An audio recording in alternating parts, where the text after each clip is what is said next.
can hear you. Okay, great. I don't think my camera's working. So I think I may have to log in on a different device. Here she is. Hello, everyone. Can anyone actually see my camera picture? No. We're still on the regular meeting. Will begin shortly. Okay. I will log in on a different device then. I can see you guys. I just need to get my camera working here. Name tag's out. Name tag's out. Trying to get Jessica up. So at least we have a. Yeah, so if anyone can hear me, I'm just going to switch to a different device because I don't think this We can hear you. device's camera is working.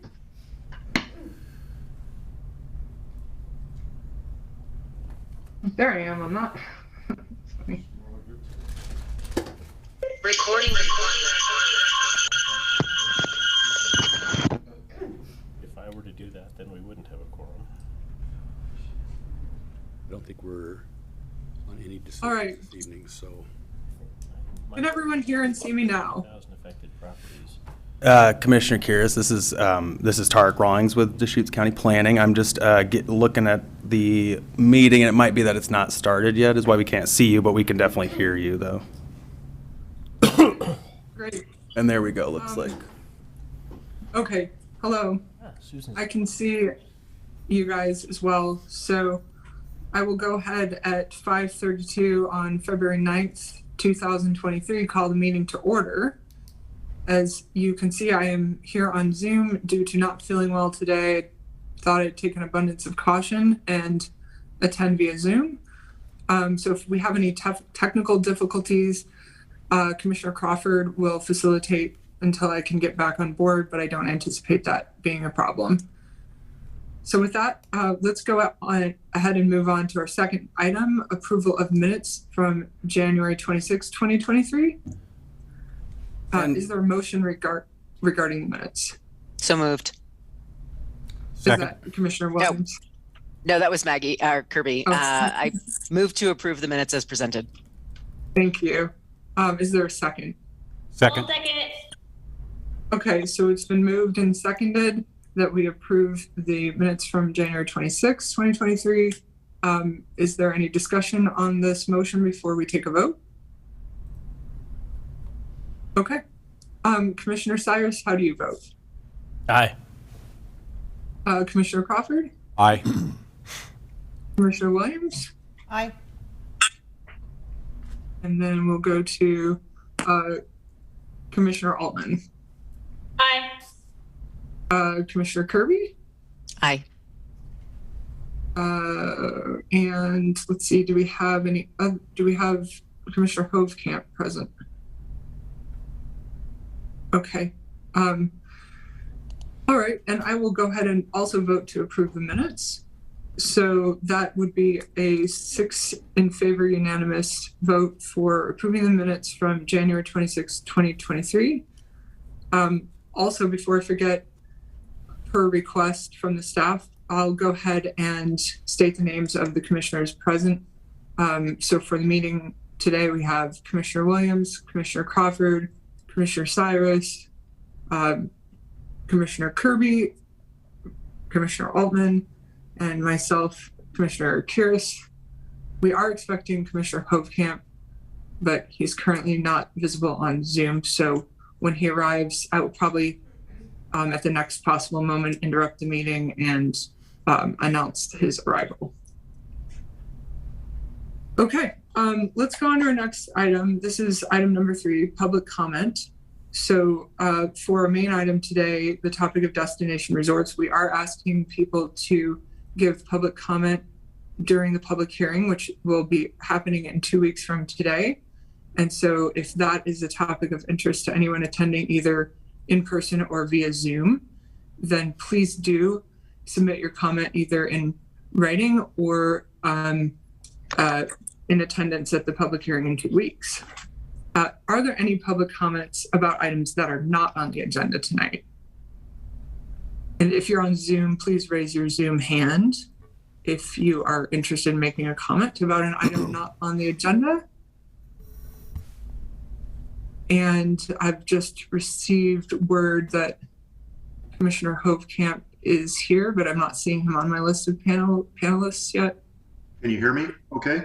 I can hear you, yes. So Commissioner Hovkamp is now, Vice Chair Hovkamp rather, is now here. Great. Are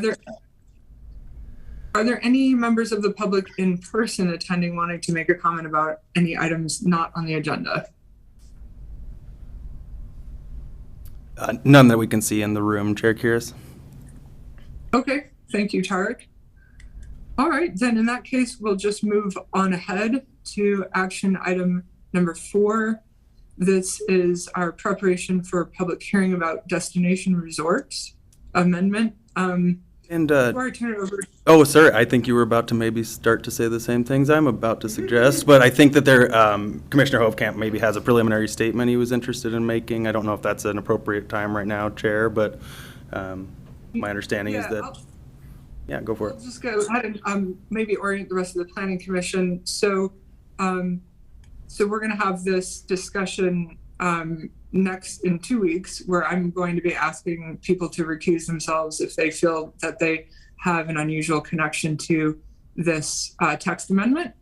And I thought we might have a preliminary discussion about that today, so that it's not a surprise if anyone were to recuse themselves at that time, or if anyone would like to recuse themselves today, that's also fine. And so that's just sort of a little context. I think Commissioner Hovkamp did have something that he was wanting to say. That's my understanding. But sorry, again, Vice Chair Hovkamp. So I'll turn it over to you, Nathan, if you would like to say anything at this time, or if not, that's also fine. Yeah, thank you. And again, can everybody hear me okay? Yes. Okay, great. So thanks for that opportunity, Chair Kiris and staff. I appreciate that. So I'd just like to disclose what most of my colleagues know already, but for the benefit of the record, I am a part-time contractor with Central Oregon Land Watch, the applicant in the item under consideration tonight.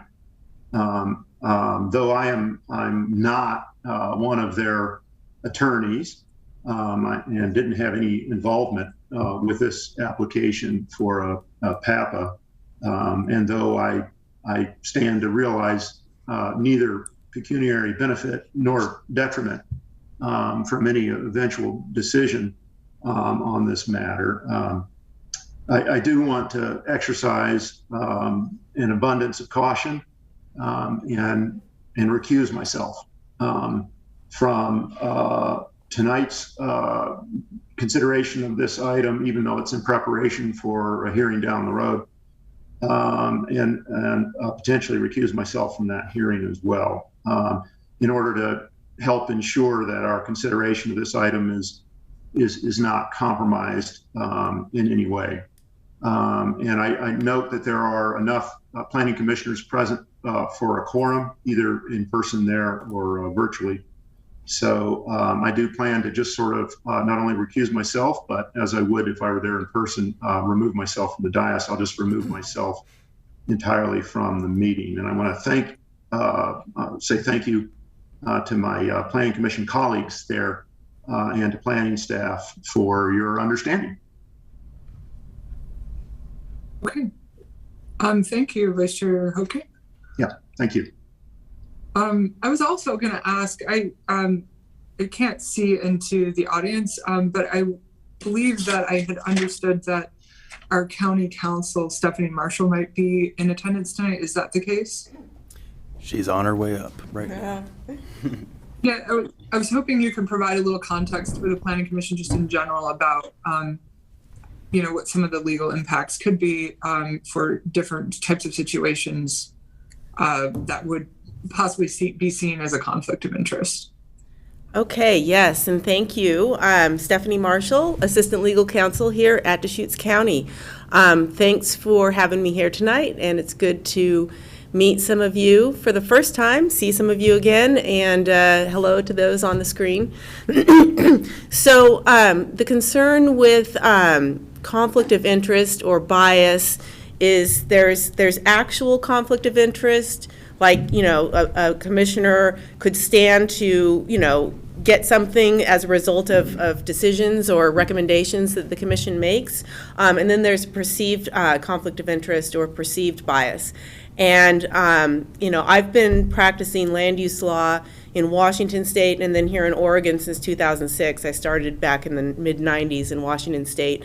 And I was in private practice for quite some time. And, you know, I think that caution is the better part of valor here. And I just think that in order to keep challenges to the merits of any recommendation or decision-making that the commission makes, it's best to consider if there's any perception that one might be affected by a decision one way or the other, that the commissioner or commissioners consider recusing themselves. And again, I'm legal counsel. It's a recommendation. It's up to individual commissioners to make that decision for themselves. But, you know, since I've been asked to be present and make a short statement on this, I am here. And I'm also available to answer any questions any of you all have, or anybody here present. Does anyone have any questions they might want to ask? This is a good opportunity, even if you don't feel that you need to recuse yourself. It's also a good opportunity to just understand how these types of things work, and we've got an expert here. So, what do you guys? No, I'll just say, still here. Sorry, I haven't quite dropped out, but I wanted to hear the attorney's expert opinion. That's my understanding as well. That the difference between an actual conflict and a perceived or potential conflict. And I appreciate very much the advice to err on the side of caution. And that's kind of my motivation here. So thank you for that summary. Thank you, Vice Chair.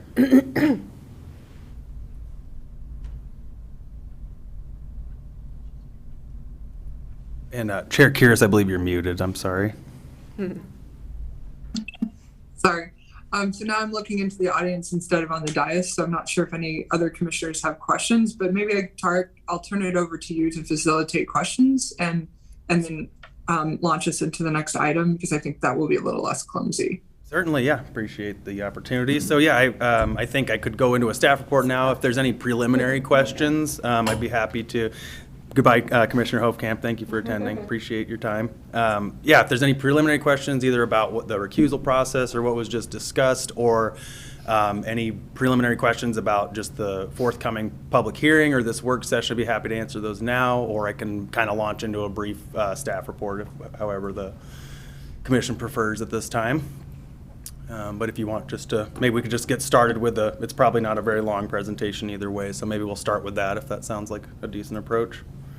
I just have a PowerPoint here.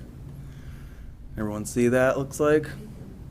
All right, so yeah, as somewhat alluded to already with some of the discussion, tonight's it's a work session for an upcoming public hearing on February 23rd for a legislative text amendment proposal. This is applied for by a private applicant, Central Oregon Land Watch. It's a local nonprofit organization. This file number is 247-22-000835-TA. Again, today's work session, February 9th, is preparing the commission to review or hear this through a public hearing on February 23rd, 2 weeks from today.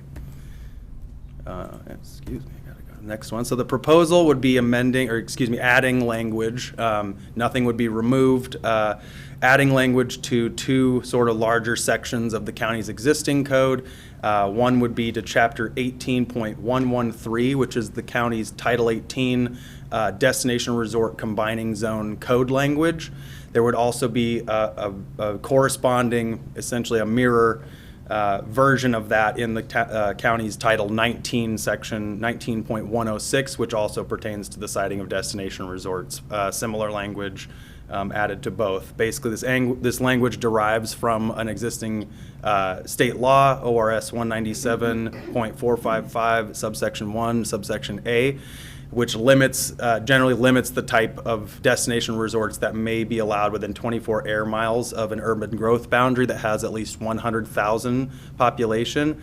and it limits that the type of resort in that it only allows residential units for the staff and management of that resort if it fulfills those distance requirements and the population threshold.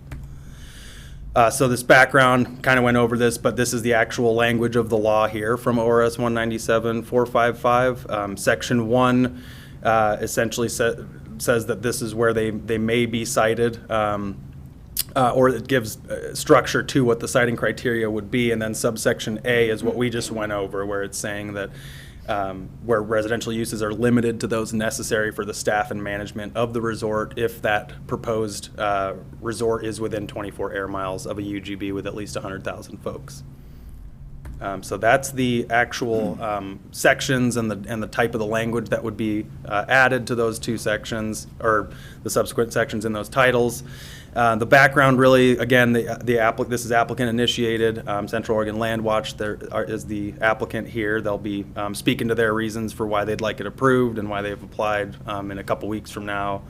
Staff has sent notification through the online PAPA submittal to the Department of Land Conservation and Development on January 11th.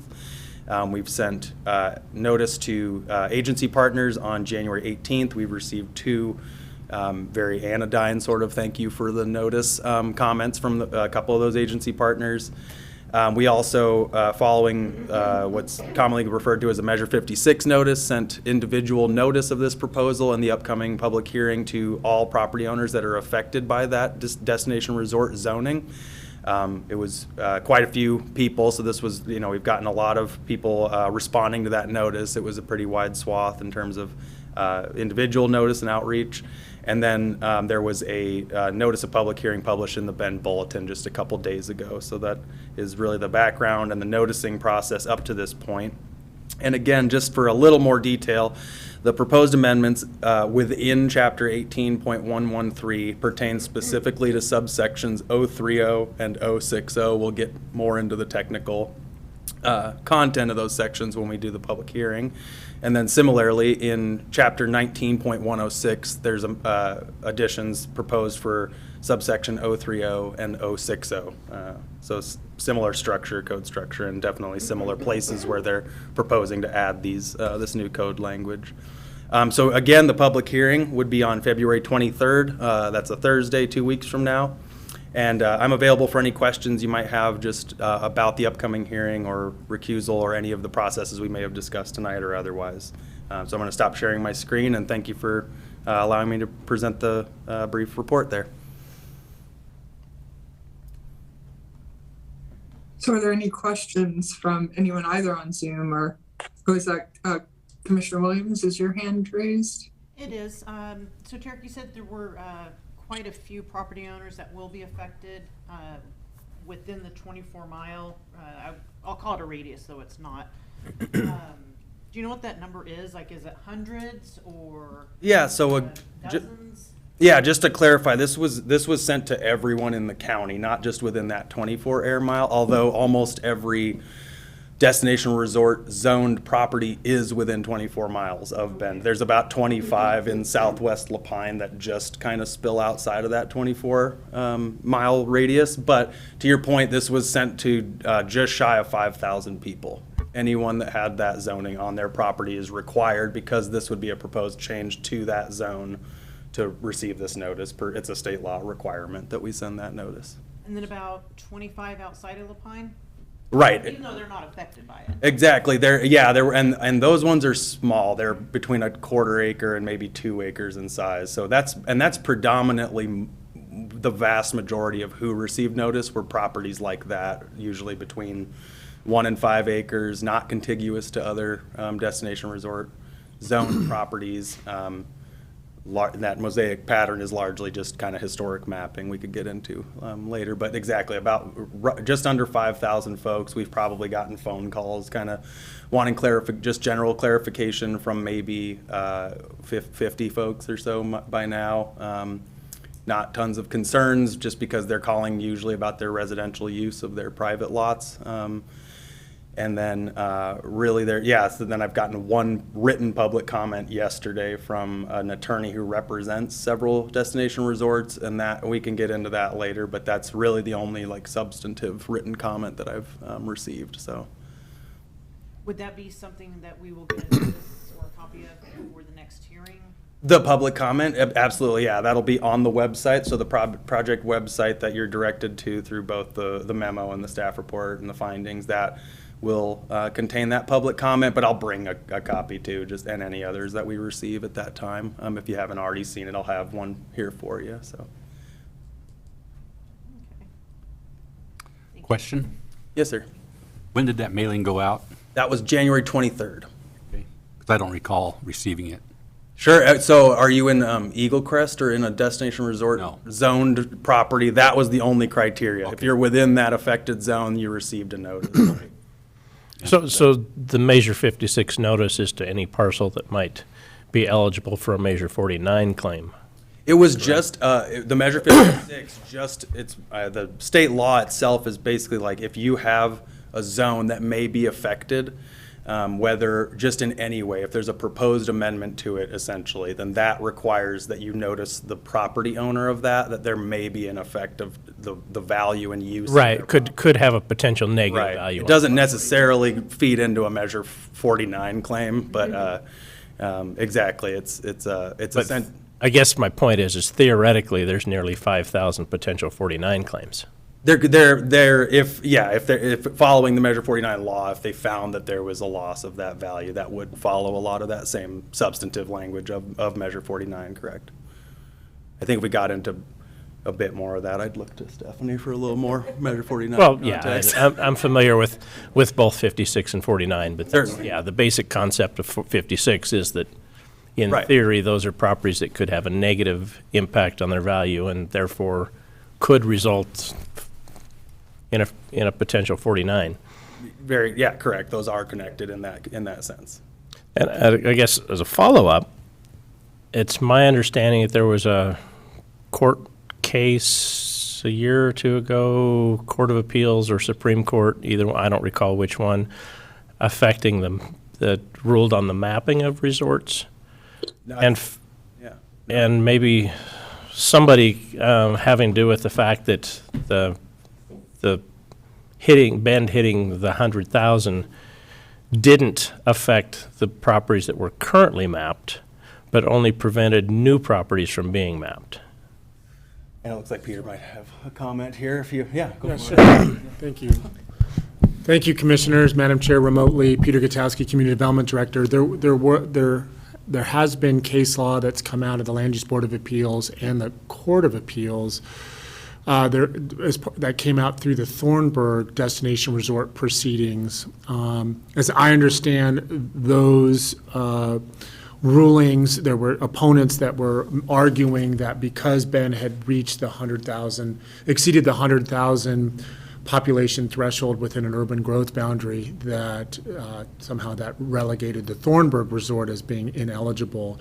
And what the courts found is that at the time the destination resort was established, and it was subsequently modified in 2011, at the time that those maps were acknowledged, it was that acknowledgement in relationship to the city of Bend was what controlled eligibility. So when the map was last modified, Bend had not reached the 100,000 person threshold, and as I understand the court's ruling, the eligibility map then still controls properties that might be considering a destination resort at some point in the future. Nonetheless, I think you can anticipate that the applicant, Central Oregon Land Watch, will, articulate, how their amendment, which is related to Title 18 of our Destination Resort Code and Title 19, we have two titles that speak to destination resort opportunities, how that amendment fits in relationship to the destination resort map. And I'd let them speak to that, but their map still controls eligibility. As I understand the amendment, what their argument is with this amendment that clarifies that Bend has reached 100,000, or once that 100,000 threshold has been met, destination resorts still remain eligible, but to the extent that they want residential uses, those residential uses have to be limited to the employees or to overnight accommodations. But I would let them speak to that, and that integration between the recent case law and their current proposal.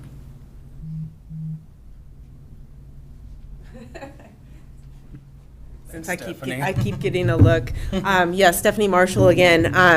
Yeah, Peter, that was absolutely correct. And, you know, I hesitate because this is the applicant's proposal and I don't want to speak for them or make their case for them or go against their case. You know, you all get to decide, you know, what you hear and how you're going to recommend. But you know, I think what we're looking at primarily is when the properties were mapped, we had one set of circumstances on the ground, and now we have another set of circumstances. So that's one of the things that the Planning Commission is going to be considering. And again, I mean, there's a lot more that I'd like to say, but I'm not the proponent, I'm not an opponent, I'm just here neutral. So I'll leave it at that. And one thing, if I may, Commissioners, just kind of speaking to Commissioner Williams' question, you know, about the mailing, but just it's probably helpful just to state on the record that in the late 80s, state law changed. Goal 8 was changed. Goal 8 deals with recreation, and that allowed for Eastern Oregon counties, in this case, or really areas outside of the Willamette Valley, if they so chose, could establish a destination resort, and there were specific process involved. You had to develop a destination resort map, an eligibility criteria, and corresponding code. And in the early 1990s, in 1992, Eagle Crest took it, which was its first phase was almost kind of believe it or not, Deschutes County had a destination resort code, but it was a localized code that was not in alignment with state law based on these recent changes that occurred through the legislature. And so Eagle Crest applied for an amendment, a legislative amendment to our comprehensive plan and our zoning code to create an eligibility map. And what they did is they identified criteria that determined which lands were not eligible. And then they mapped everything else that was. And so at one point, we had over 112,000 acres of eligible areas that showed up under the destination resorts comprehensive plan and combining zone. Many of those properties were small. And our smallest destination resort is Caldera Springs, which is just over 300 acres. But many of these properties are 1 acre, 5 acre, 10 acre. The Board of County, there was changes in state law in the mid-2000s that gave counties the ability to amend destination resorts outside of periodic review. The Board of County Commissioners directed us to amend the map. And what we did is we coordinated, we did a tremendous road show engaging the community. We modified the eligibility criteria. The smallest, again, I think the eligibility area is like a few hundred acres. Again, when you factor in, you have to have 50% open space and recreational amenities.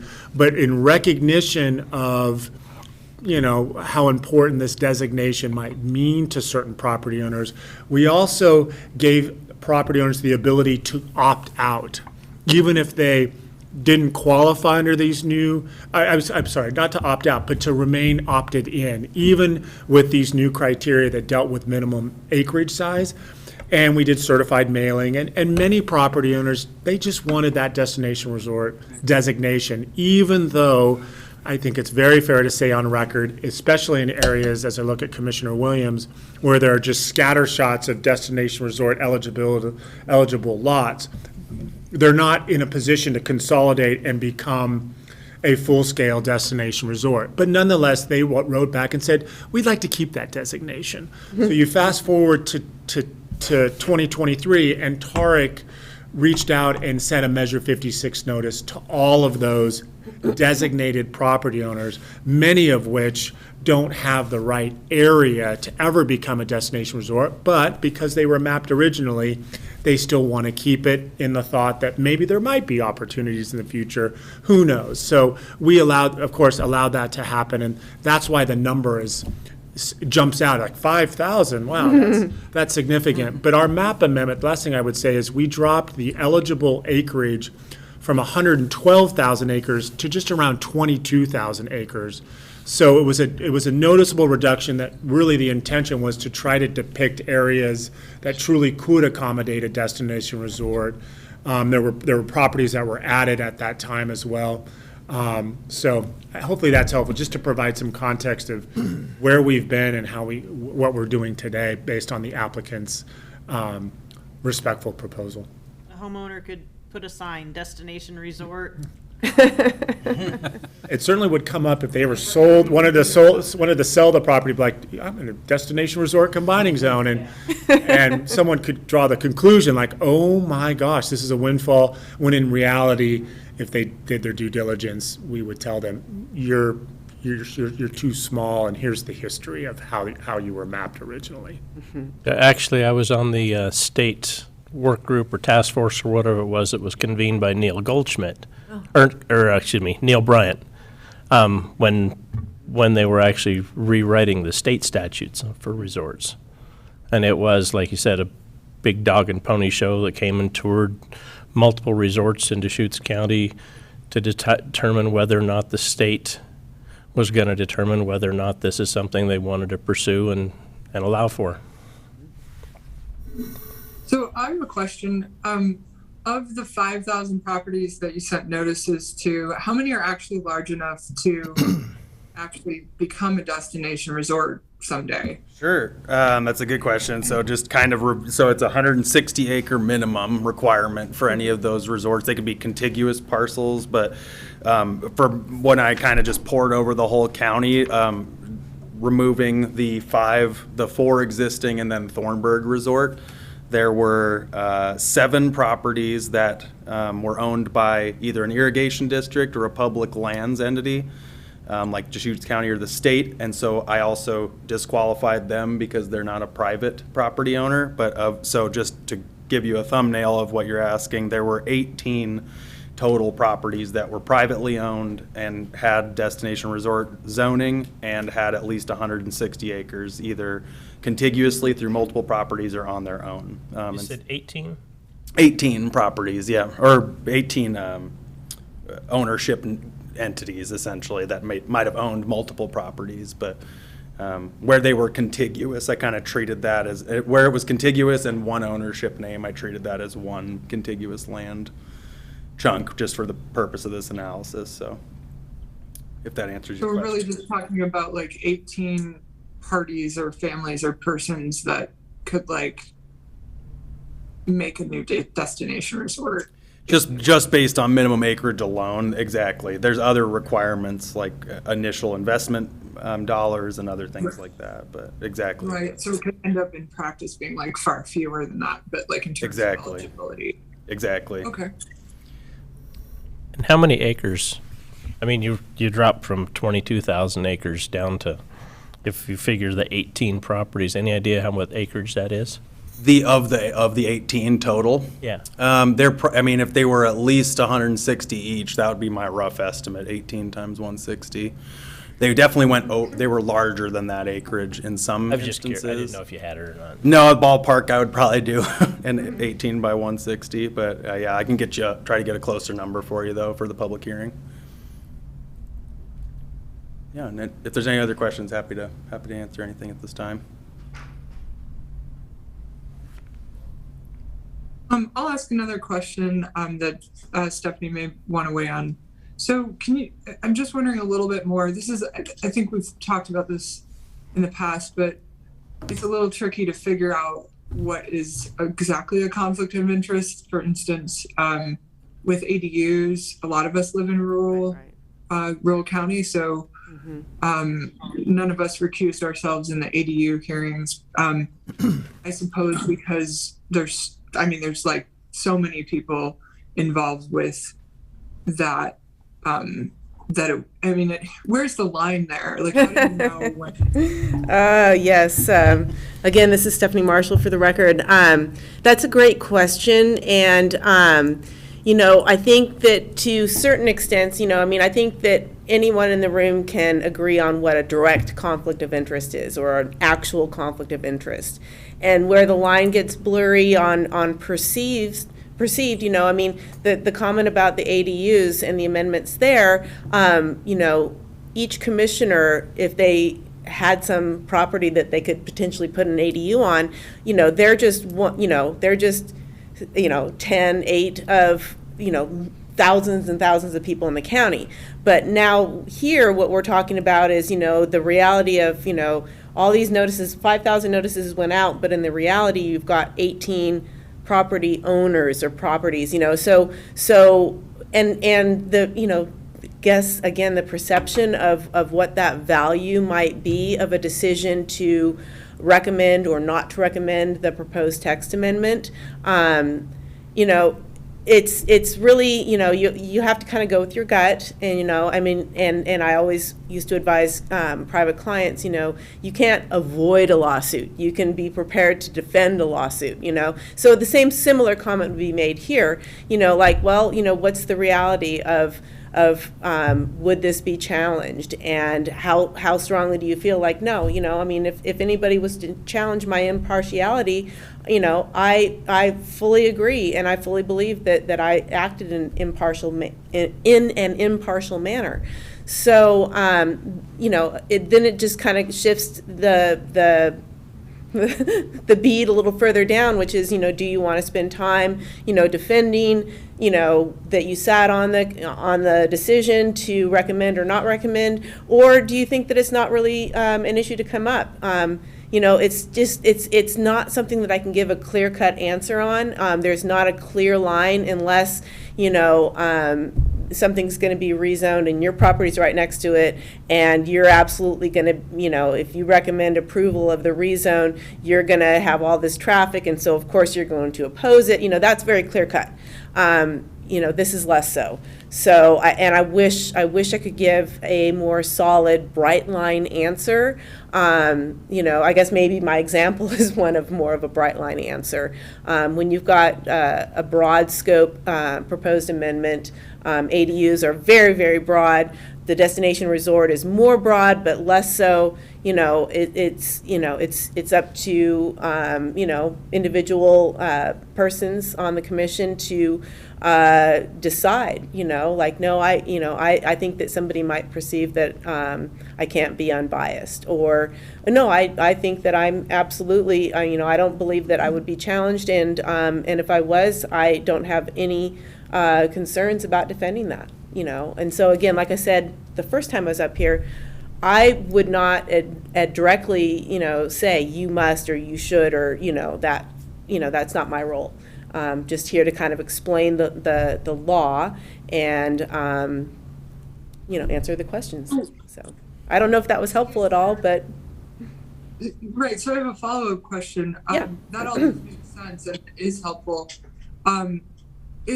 What are the potential consequences though? Like, give us a worst case scenario. Like if somebody did say like, hey, you were not impartial, there's no legal risk to commissioners, right? No, well, no, I don't believe there's any legal risk to the commissioners. The other kind of rule of thumb is, I'd rather have something come back to the county on substantive grounds rather than procedural grounds. So again, just trying to keep the process as clear as possible. Again, here acknowledging that there's no bright line rule. If the commission was to recommend the approval of the application, and then it went to the Board of County Commissioners, and they also agreed to adopt an ordinance, and then someone appealed that, and it went to LUBA. The last thing I would want as legal counsel, as assistant legal counsel for the county, is to have it come back on a reason that's procedural, that could have been avoided to some, and again, could have been avoided. Hard to define that as well. But I'd rather have something come back on substantive grounds, like you did not, you incorrectly interpreted state law requirements, so this has to come back. So it could basically just like take up an incredible amount of time and resources to Yes. have to go back through, and that would just be really highly unfortunate. Right, right. You know, I mean, and I've seen lots of things, a fair number of things come back on both procedural and substantive. So in that case, you know, but if it's only coming back on procedural grounds, that is kind of a shame from a resource standpoint. But again, you know, we can do our best work, and nobody has crystal balls, and you know, it's hard to say. You know, we can read what the law says, and you can consider the evidence and make your recommendation, and then, you know, then it's in the hands of the board, and then if it gets appealed from there, it's in the hands of another body. So, yeah. Thank you very much. You're welcome. Absolutely. See if we have other questions from Zoom people. I don't see any Zoom questions. Are you guys seeing questions from the dais? No questions from the dais, yeah. Okay. Great. So I guess if there's no further questions or comments, then we can move on to our next item, number 5, Planning Commission and staff comments. So staff, who would like to go first? Any volunteers? I see Peter Gutowski. time. Thank you, Tart. Thank you, Stephanie. You're welcome. Good evening, Commissioners. Will Groves, to the record. I don't have anything for you this evening. Everything's going great. That's good news. Madam Chair and Commissioners, Peter Gutowski, Community Development Director. I just had one comment to make, and it's with a heavy heart, really, to Commissioners Crawford and to Commissioner Kirby, who interfaced with Commissioner Ed Chris. It's our understanding that Ed Chris was a South County resident. Commissioner Williams, you may have gotten to know Ed Chris, or Jerry Chris is his brother. He has family in southern Deschutes County. Ed Chris served on the Planning Commission from 2009 to 2016, and we just found out today that he has passed away. So wanted to share it with the commission, and again, Commissioner Crawford and Kirby had the pleasure of serving with him for 1 year. Others of you may have known him just as a presence. He was on a radio show in La Pine, was very active, was a strong supporter for the Newberry Country Plan. So it's with a heavy heart that I pass on that news as someone who was very invested in Deschutes County land use, on-site wastewater related matters in southern Deschutes County as well. So just wanted to share that, since we all forged relationships professionally in these roles, and something that I discovered today. So that was the only comment, Madam Chair, that I wanted to share with the commission, but I do so again with a heavy heart. Okay, thank you. Are there other staff comments? There are none. Let's do our planning commissioner comments then, starting with those present in person. Commissioner Cyrus, do you have any comments? I have none.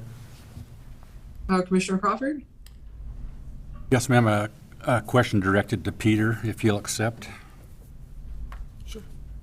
Have we got any applications for Commissioner Kirby or my position yet?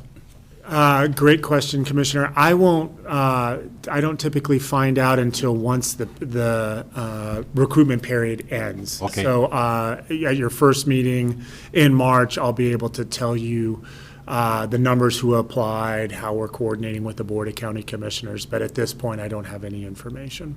Thank you. That's all I have. Okay. Commissioner Williams?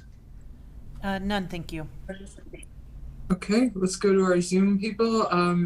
Commissioner Altman? I have no comment. Okay, Commissioner Kirby? None for me, thank you. Okay, well then in that case, I will comment. Thank you so much for bearing with me and being present remotely.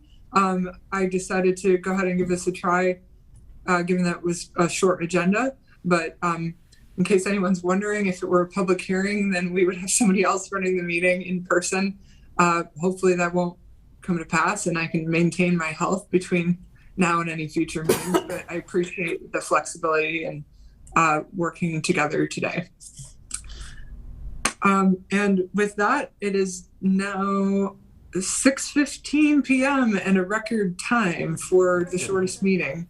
And so I will go ahead and adjourn. Shortest in my. Thank you. Feel better. I will.